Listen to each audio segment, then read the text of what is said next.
الشيطان الرجيم. بسم الله الرحمن الرحيم. الحمد لله رب العالمين وبه نستعين ولا عدوان إلا على الظالمين. أشهد أن لا إله إلا الله وأشهد أن سيدنا محمدا عبده ورسوله. سبحانك لا علم لنا إلا ما علمتنا إنك أنت العليم الحكيم. رب اشرح لي صدري ويسر لي أمري واحلل عقدة من لساني يفقهوا قولي. أما بعد. Assalamualaikum warahmatullahi wabarakatuh. Alhamdulillah kita bertemu kembali. Baru beberapa minggu yang lalu kita bertemu, dan hari ini alhamdulillah kita bertemu lagi. Menyambung kisah para nabi yang merupakan kisah yang perlu untuk kita dalami untuk supaya kita ini selamat ataupun jadikan ianya sebagai teladan dalam kehidupan kita, sebagaimana firman Allah Ta'ala, laqad kana fi qasasihim 'ibratun li ulil albab. Sesungguhnya pada kisah-kisah mereka ini mempunyai pengajaran kepada orang-orang yang mempunyai akal fikiran. Dan ini adalah merupakan satu pengkhabaran daripada Allah Subhanahu wa Ta'ala, agar dengannya kita mengambil pengajaran dan seterusnya supaya kita terselamat ataupun terselamat daripada kemungkaran, dan kita tidak terjerumus dalam kemungkaran seumpama mereka yang pernah terjerumus dalam kemungkaran, kesesatan. Dan dalam masa yang sama kita nak ambil semangat daripada kisah para nabi dalam menghadapi kaum mereka yang sesat, yang jauh daripada kebenaran itu sendiri. Ini nabi-nabi inilah yang kita nak. Dan mereka ini adalah manusia yang sama seumpama kita semua, yang mana telah berlaku satu ketika yang lalu, yang mana ianya memberikan kepada kita pengajaran yang sangat besar dalam kehidupan ini. Yesusnya kita masuk kepada kisah Nabi Musa AS. Di awal kisah Nabi Musa, sebab ayat cik atau ni pun kisah awal dia. Kalau tengok daripada tajuk ni, masih lagi di awal kisah Nabi Musa AS. Jadi kita akan kembali balik kepada awal kisah Nabi Musa AS, yang mana tentang Allah Subhanahu wa Ta'ala menceritakan kisah sebelum daripadanya, apabila berlaku Fir'aun mengejar orang-orang Bani Israel, membunuh kanak-kanak lelaki. Dan kebetulan Nabi Musa dilahirkan pada tahun yang mana kanak-kanak lelaki ini dibunuh.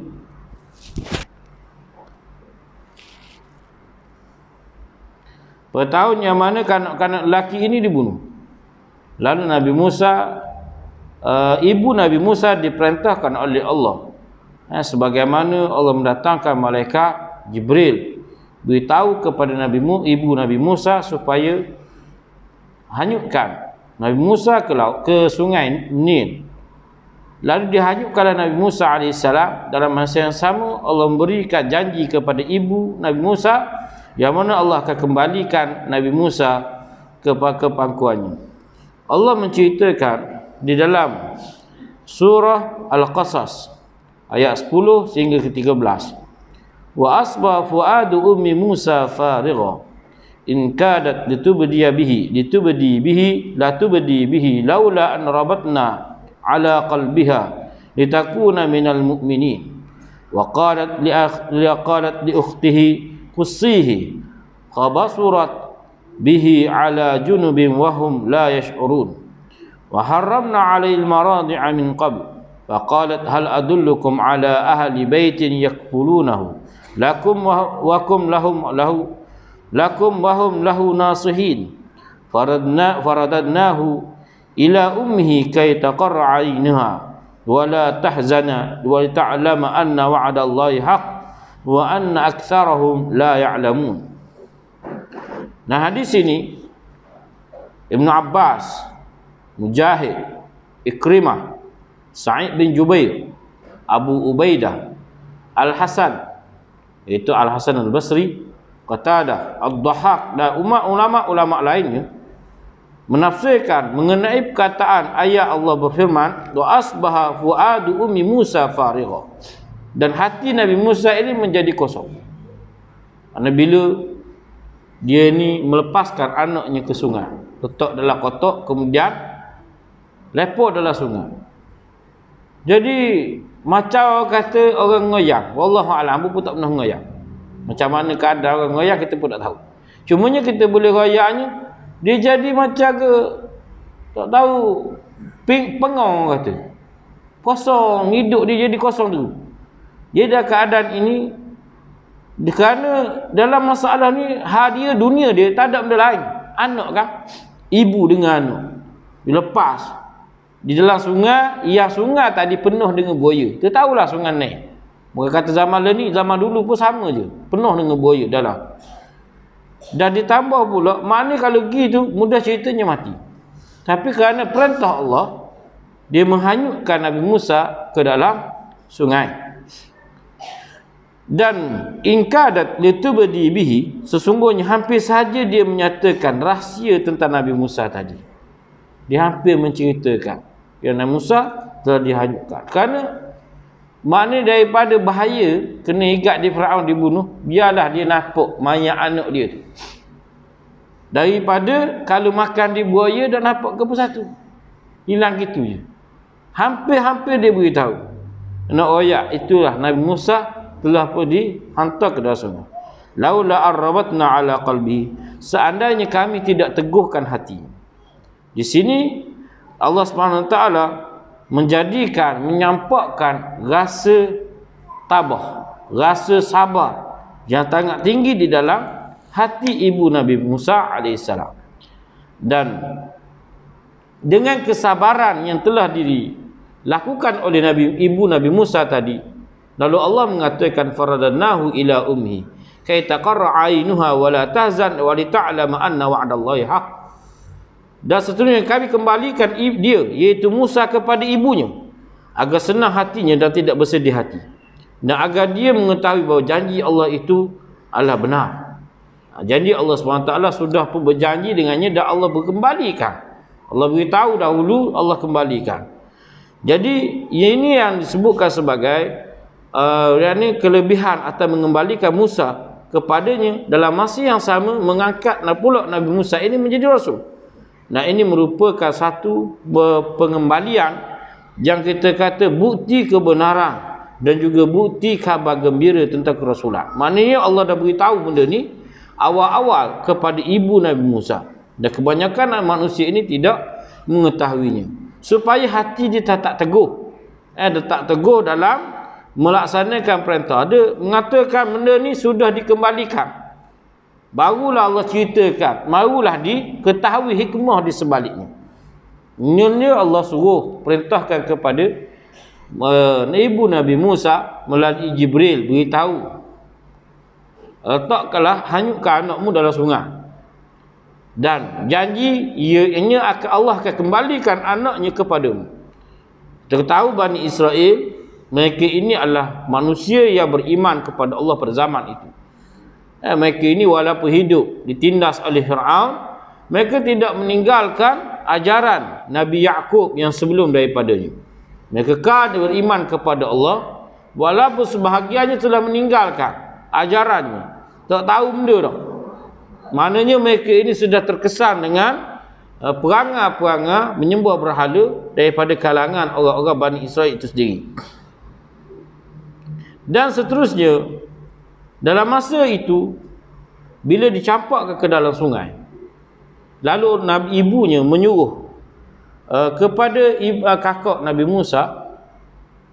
Musa, anak dia puang, supaya ikut tepi. Dia tahu dah memang Allah dah janji nak kembali, tapi dia ni sebagai seorang ibu tak boleh rasa maknanya rasa bimbang terhadap anak dia, tak dia nak lari.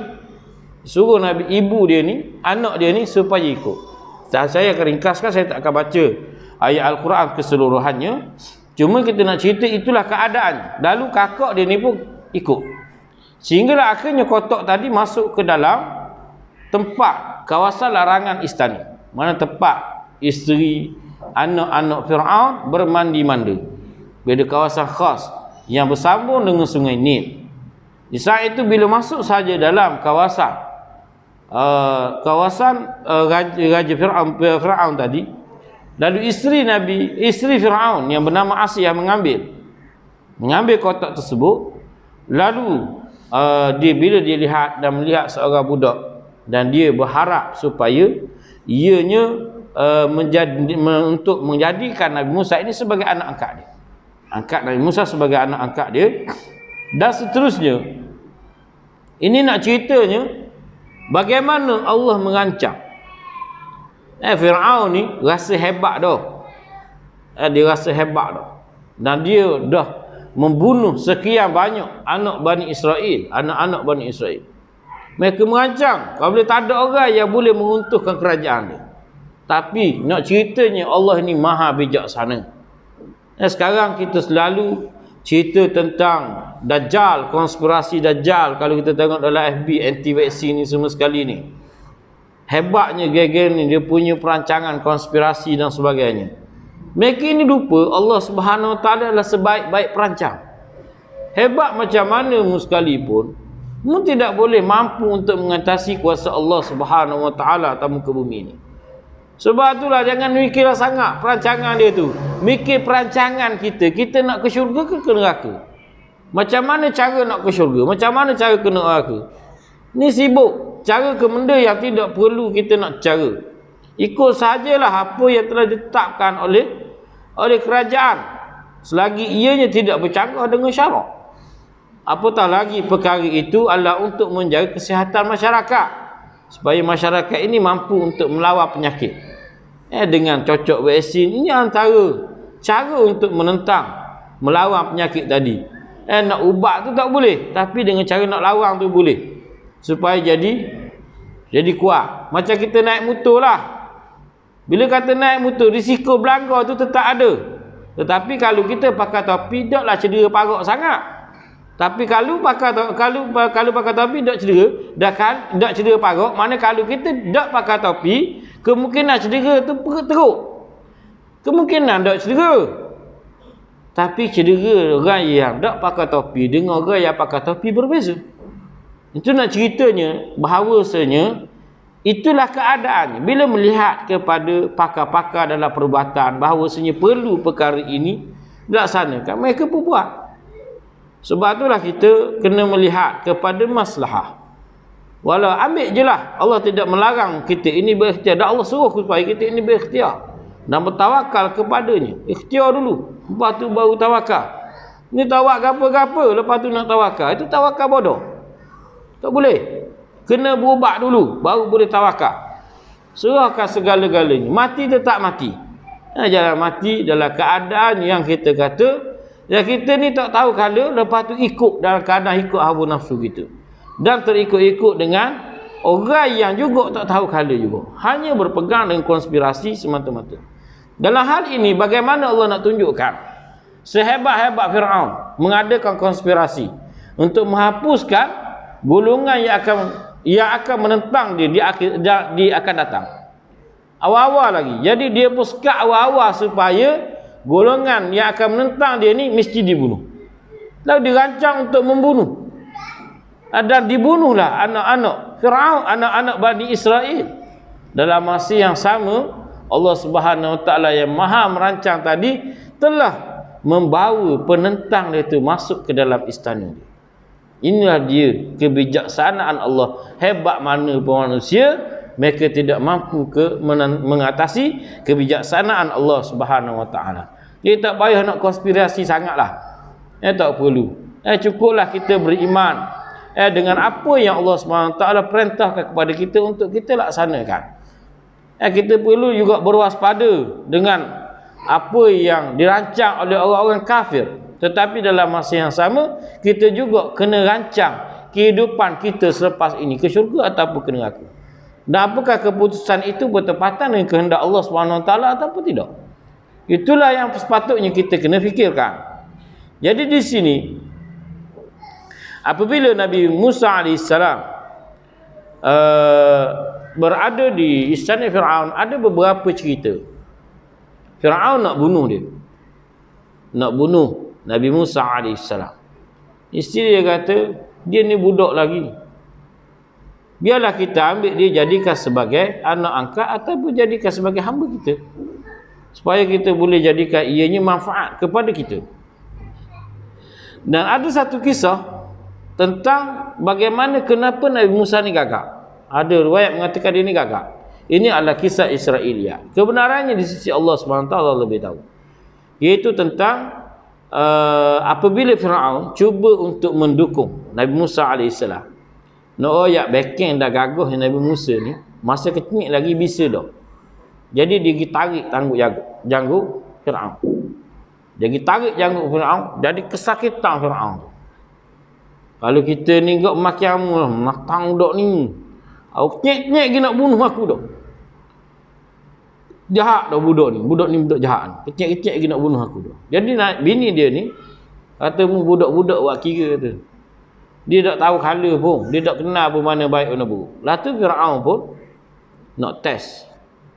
Nak test adakah Nabi Musa ni memang betul-betul ataupun dia ni memang betul-betul budak ataupun dia ni memang nak bunuh Firaun. Lalu dibawalah kepada dia. Ada kata satu dulang emas, satu lagi dulang bara. Ada kata satu dulang makanan, satu lagi dulang bara. Jadi bara tu hak sahih, hak tu wallahu alam. Tapi semuanya adalah kisah Israiliyat sebenarnya. Kita boleh dengar.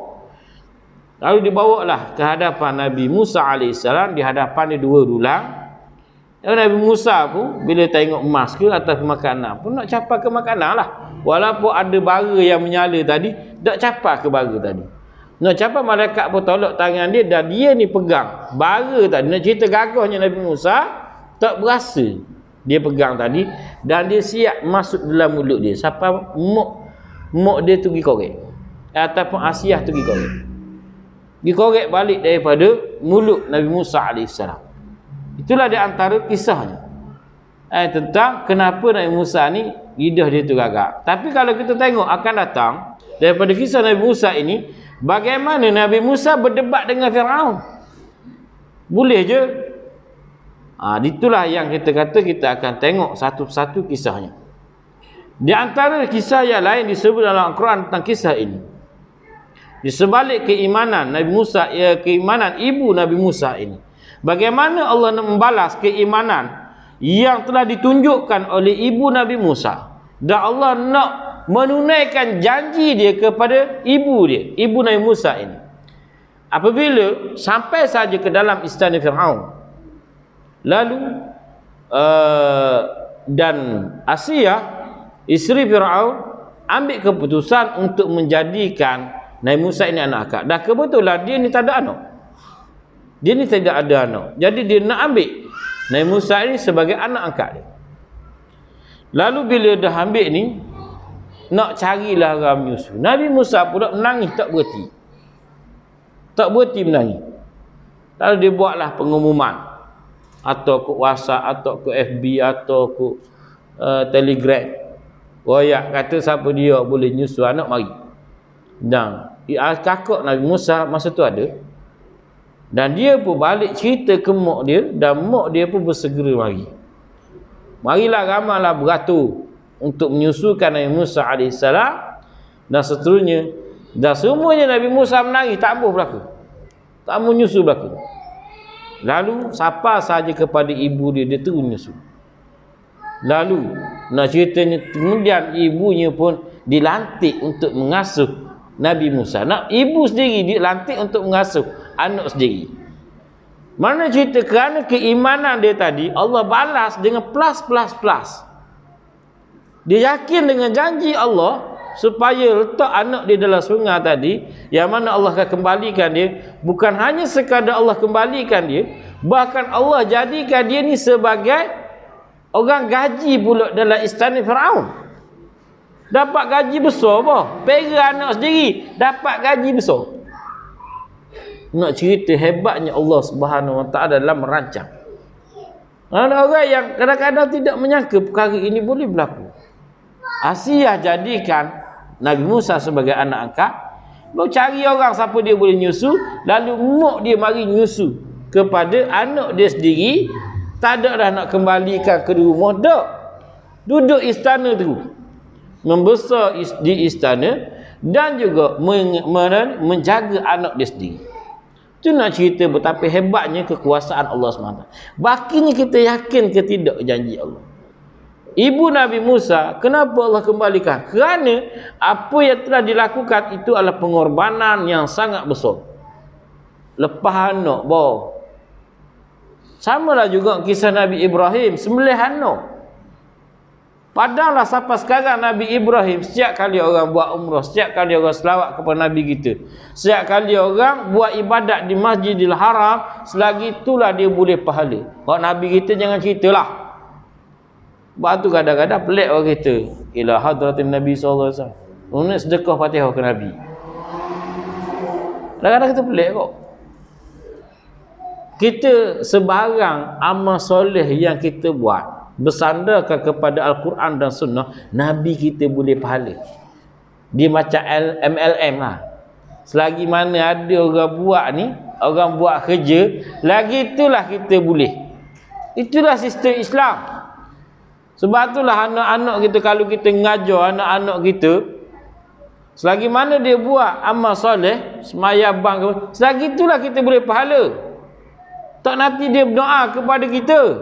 Apa saja yang kita ajarkan perkara baik kepada anak-anak kita, selagi itulah kita boleh pahala. Sama je anak cucu kita. Itu bendanya. Jadi Nabi kita pun tak perlulah kita nak sebut aku sedekah kepada Nabi, ni segi yang lembu ni. Jadi seekor lembu ni aku sembelih lah awak keduri. Sembelih nak awak rebang. Jadi boleh tu dia segi yang ni aku sedekah ke Nabi. Mana boleh?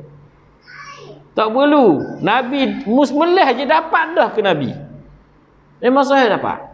Tak payah usi, niat tu dapat dah. Sebab amal soleh yang kita lakukan adalah asalnya datang daripada Nabi. Kalau Nabi tak ajar, kita tak kerti nak buat benda. Dengan ajaran yang tinggalkan Nabi lah kita tahu nak buat apa. Cara nak mendekatkan diri kepada Allah. Selagi mana kita buat amal tadi, selagi itulah Nabi dapat pahala. Itulah juga yang dilakukan oleh Nabi Musa dan ibu dia tadi. Jadi di sini bagaimana amal soleh tadi dibalas oleh Allah Subhanahu Wa Taala dengan kebaikan, dengan di dunia dan juga di akhirat. Di dunia dibalas dengan dia ini dapat memelihara kembali anak dia Nabi Musa dan juga dapat hidup di istana. Jadi orang pelayan istana, walaupun kerja pelayan, tapi ada sandaran istana, bukanlah satu sandaran yang ringan. Ini mestilah besar. Jadi membesarlah Nabi Musa AS di dalam istana Fir'aun dan di bawah didikan ibu dia sendiri sebagai perempuan muslimat yang salihah. Nah seterusnya Allah menceritakan, walamma balagha ashuddahu wastawa atainahu hukma wa ilma wa kadzalika najzil muhsinin wa dakhala al madinata ala hina ghaflatin min ahliha fawajada fiha rajulaini yaqtatilani hadha min syi'atihi wa hadha min aduwwihi fastaghathahu alladhi min syi'atihi 'ala alladhina min aduwwihi fawakazahu Musa faqada 'alayhi qala hadha min 'amali syaitan innahu aduwwun mudillun mubin qala rabbi inni dhalamtu nafsi faghfir li faghfara lahu innahu huwal ghafurur rahim qala rabbi bima an'amta alayya falan akuna zahiran lil mujrimin. Allah menceritakan walamma balagha ashuddahu wastawa. Dan ketika mana Nabi Musa sudah mencapai umur dewasa dan sempurna akalnya, Nabi Musa sudah mencapai umur yang matang. Jadi ulama mengatakan, majoriti ulama mengatakan di saat ini umurnya adalah 40 tahun. Wallahu a'lam, Allah lebih tahu. Allah tak cerita pun benda ni. Cumanya diberitahu umurnya sudah mencapai matang. Wastawa walamma balagha ashuddahu wastawa. Dia sudah mencapai kematangan dan juga kemuliaan akhlak. Mana dia sudah mencapai usia yang matang. Cuma Allah tak beritahu. Allah tak beritahu benda ni sebab benda tak penting. Umur ni, berapa umur dia tak penting. Cumanya ulama mengambil kepada kebiasaan orang yang berusia matang, biasanya umur 40 tahun. Kembalilah kepada masing-masing lah. Kembali kepada masing-masing, tapi hamba sendiri mengegang dengan usia matang. Usia matang ni mungkin umur 18 boleh dah. Umur 20 pun boleh dah. Tak semestinya umur 40. Cumanya ini adalah pandangan ijtihadi di kalangan ulama yang kita kata tidaklah. Kita kata ada had yang ditentukan di dalam Al-Quran maupun Sunnah. Kemudian Allah menceritakan ataina hukma wa ilma, dan kami berikan kepada dia hukum. Hukum ini dia pandai. Dia pandai hukum. Hukum ni hukum Taurat. Hukum agama yang terdahulu ataupun nabi-nabi yang terdahulu melalui ibu dia, sebab dia dididik oleh ibu dia di dalam istana. Dan juga ilma. Ada hukman di sini dengan maksud hikmah, kebijaksanaan, dan juga ilmu. Dia dikurniakan kepadanya kebijaksanaan dan juga ilmu. Bijaksana ni adalah satu kurniaan daripada Allah Subhanahu wa taala, dan salah satu daripada sifat-sifat wajib bagi para nabi, iaitu hikmah, kebijaksanaan. Inna raduhu ilaika wa ja'iluhu minal mursalin. Kami akan mengikhbar. Ini kisah tentang di awalnya. Wa kadzalika najzil muhsinin. Demikianlah kami, Allah menyebut wa kadzalika najzil muhsinin. Demikianlah kami memberikan balasan kepada orang-orang yang telah melakukan kebaikan. Jadi tentang perkara kadzalika najzil muhsinin, kalau kita perhatikan kisah para nabi yang disebutkan oleh Allah dalam Al-Quran, ayat ini seolah Allah tidak pernah tinggalkan. Apabila berhadapan dan Allah berikan balasan baik kepada nabi-nabi ini, Allah tidak tinggalkan ayat ini. Kenapa Allah tidak tinggalkan ayat ini? Sebab itulah kita kena ambil tahu kenapa Allah banyak menyebut wa kadzalika najzil muhsinin bila Allah berikan balasan baik kepada para nabi. Sebenarnya demikianlah kami berikan ganjaran yang baik kepada orang-orang yang telah melakukan amal soleh. Jadi dalam ayat ini mengajar kepada kita bahawasanya kita jangan anggap bila kita buat amal soleh maknanya Allah akan balas di akhirat saja. Tidak. Di dunia lagi Allah boleh balas. Allah dah balas kepada kita. Ini sebagai contoh. Sebab itulah kita tengok. Cuma walaupun begitu di sana adanya ujian. Kalau contoh kalau kita tengok daripada kisah Nabi Yusuf alaihissalam diuji daripada kecil. Daripada kecil lagi. Yang mana dia berhadapan dengan adik-beradik dia yang kejam. Yang cuba untuk membunuhnya. Dan sehinggalah dibuang, dijauhkan daripada ayah dia. Daripada kecil. Mana bila dah tua dah. Ayah pun dia dah sangat tua dah. Barulah sudah dikembalikan. Tapi dalam masa yang sama, dia tidak pernah berputus asa dengan rahmat Allah. Dia sentiasa bersabar dengan apa yang telah Allah uji kepadanya. Inilah yang berlaku kepada Nabi Musa AS. Walaupun apa yang berlaku, dia melihat keadaan Bani Israel yang ditindas pada zamannya. Dia tetap bersabar. Dalam masa yang sama, bila hidup dengan Fir'aun sekalipun, dia tetap beriman kepada Allah Subhanahu wa taala. Dia tetap belajar tauhid dengan ibu dia yang telah mendidik dia. Ya Allah telah kurniakan kedudukan untuk mendidik anak dia sendiri.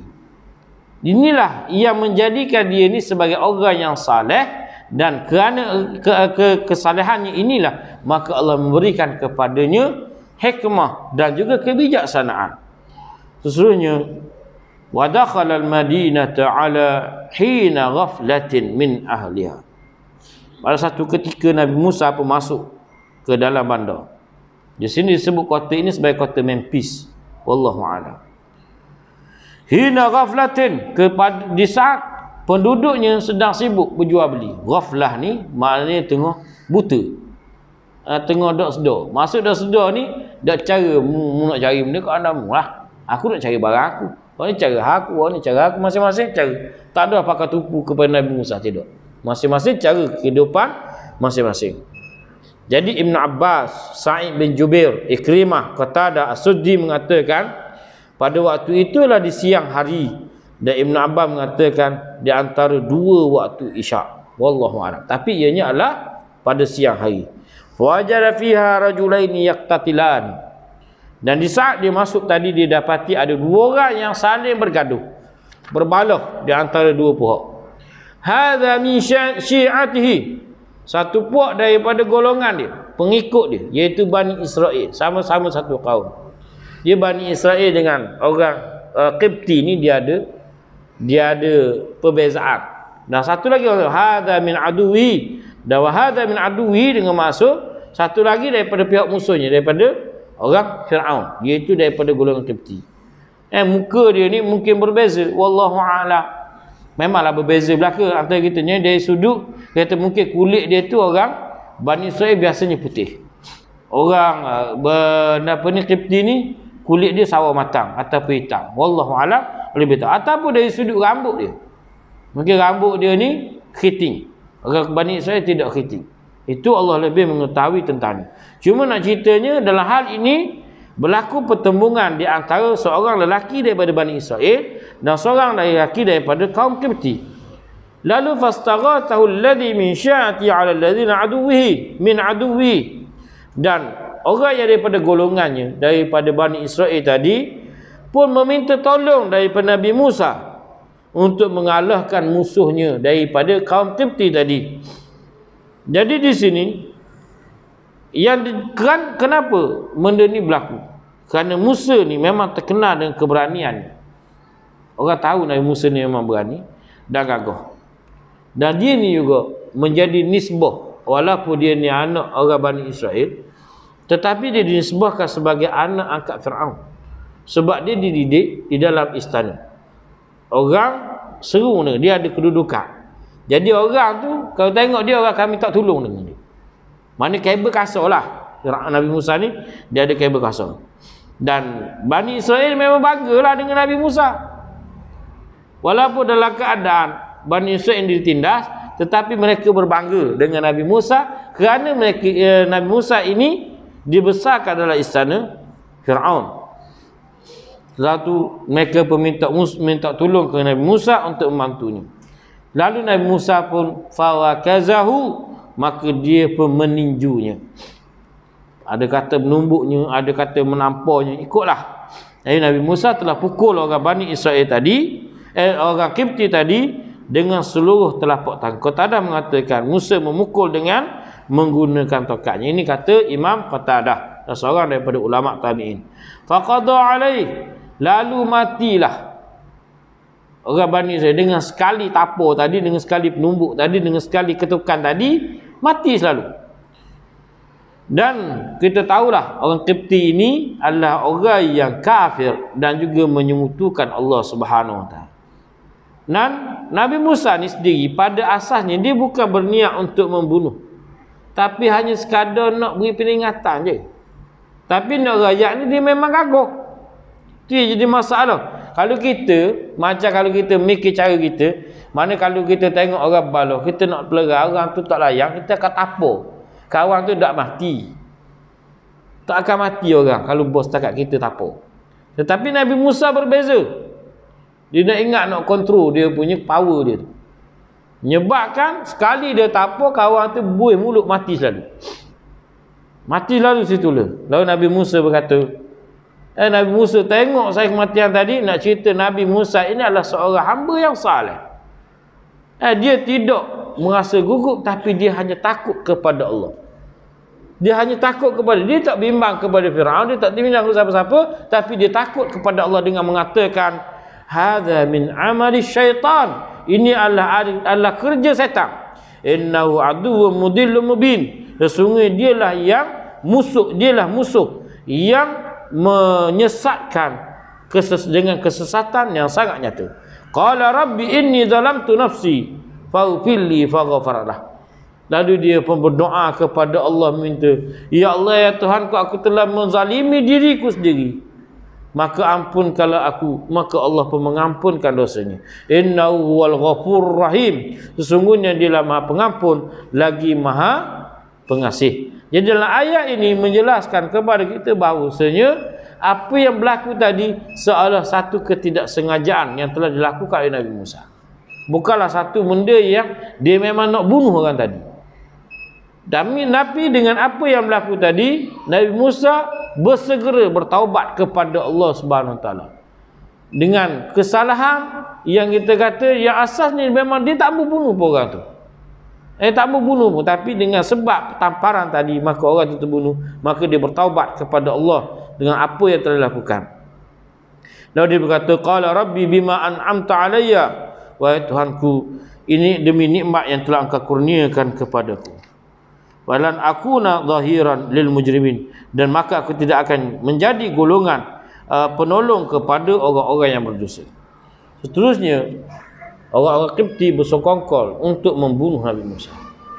Bila berlakunya peristiwa ini, maka orang-orang Qibti pula bercadang untuk membunuh Nabi Musa AS, merancang untuk membunuh Nabi Musa. Allah menceritakan, fa asbah fil madinati khaifan yataraqqab fa idza alladhi istansarahu bil ams yastasrikhuhu qala lahu Musa innaka laghawiyyun mubin falamma an arada an yabtisha billadhi huwa aduwwun lahumā qala ya Musa aturidu an taqtulani kama qatalta nafsan bil ams in turidu illa an takuna jabbaran fil ard wa ma turidu illa an takuna minal muslihin wa jaa rajulun minal aqsal madinati yas'a qala ya Musa innal mala'a ya'tamiruna bika bil liyaqtuluka fakhruj inni laka minan nasihin fakharaja minha khaifan yataraqqab qala rabbi najjini minal qaumiz zalimin.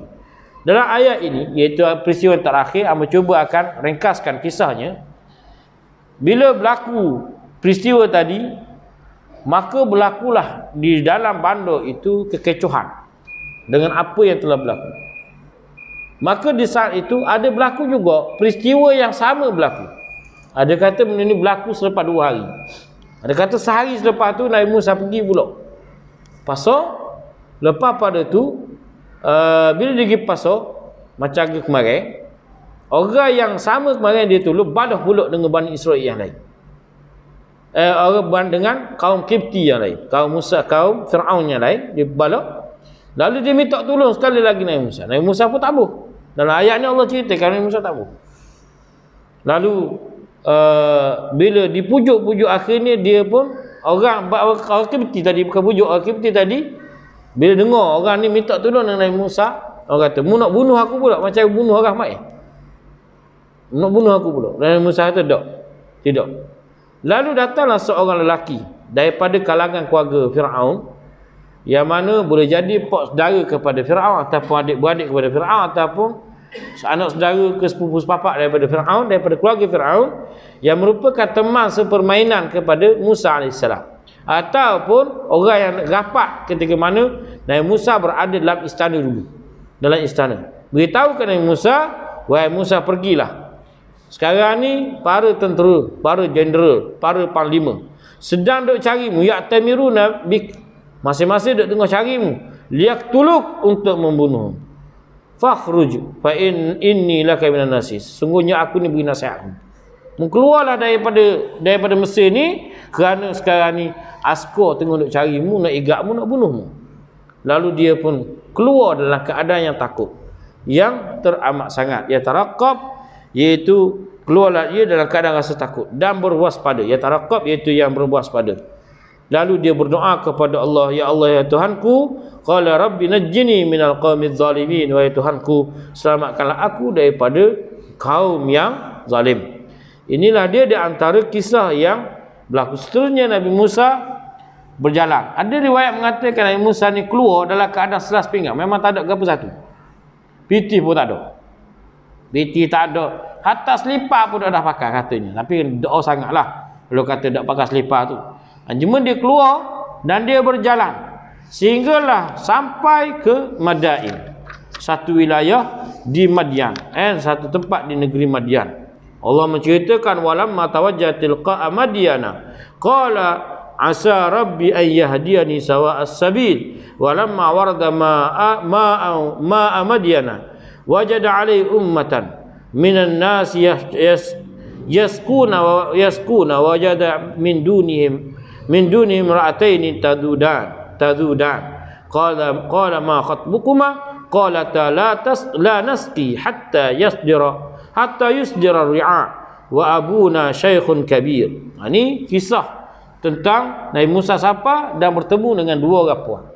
Jadi kita akan sambung balik kisah ni insya-Allah pada kuliah kita yang akan datang. Cuma kita nak ambil daripada beberapa poin yang kita ceritakan di sini, iaitu bagaimana seorang yang beriman kepada Allah, yang buat amal soleh, baik di dunia maupun di akhirat, pasti Allah akan balas. Dan orang yang buat jahat di dunia atau di akhirat, pasti juga Allah akan balas. Mana tak nantilah Allah balas ni di akhirat saja. Tapi di dunia cara dunia lah, di akhirat cara akhirat. Sebab itulah para ulama dahulu apabila mereka tersepak batu, mereka mengucapkan alhamdulillah. Sebahagian mereka mengucapkan astagfirullah. Bila mengucapkan alhamdulillah, mereka mengatakan ini tanda Allah sayang ke dia, beri peringatan ke dia, dan Allah telah mengampunkan dia dosa. Yang mengatakan astagfirullah, mereka berpegang bahawasanya mereka ini berdosa dan mereka terus memohon keampunan kepada Allah SWT. Yang jadi masalah kita di akhir zaman ini, berasa orang lain salah belakang, kita seorang je betul. Ini yang menjadi masalah. Ini yang kita ketundukan kepada Allah SWT tak ada. Rasa rendah diri tak ada. Kita sahaja yang benar. Inilah yang menjadi masalah. Sebab itulah kita kena belajar. Kena cari, tuntut ilmu lagi. Perhatikan hujah. Sebab Islam datang dengan hujah. Bukannya datang dengan mimpi. Bukan datang dengan khayalan. Dia mesti datang dengan wahyu. Sebagaimana kita diajar oleh Nabi-Nabi di dalam kisahnya yang telah kita baca selama ini. Ya cukuplah sekadar itu, Wallahu a'lam. Kita tutup dulu majlis kita dengan sama-sama membaca tasbih kafarah, sebab kita semua ada dosa belaka dan kita semua mengharapkan keampunan daripada Allah Subhanahu wa taala. Yang untuk akhirnya ya sama-sama kita membaca tasbih kafarah. Bismillahirrahmanirrahim. Subhanakallahumma bihamdik, asyhadu an la ilaha illa anta wa astaghfiruka wa atubu ilaik. Subhanakallahumma bihamdik, asyhadu an la ilaha illa anta wa astaghfiruka wa atubu ilaik. Subhanakallahumma bihamdik, asyhadu an la ilaha illa anta wa astaghfiruka wa atubu ilaik. Wallahu a'lam. Wassalamualaikum warahmatullahi wabarakatuh.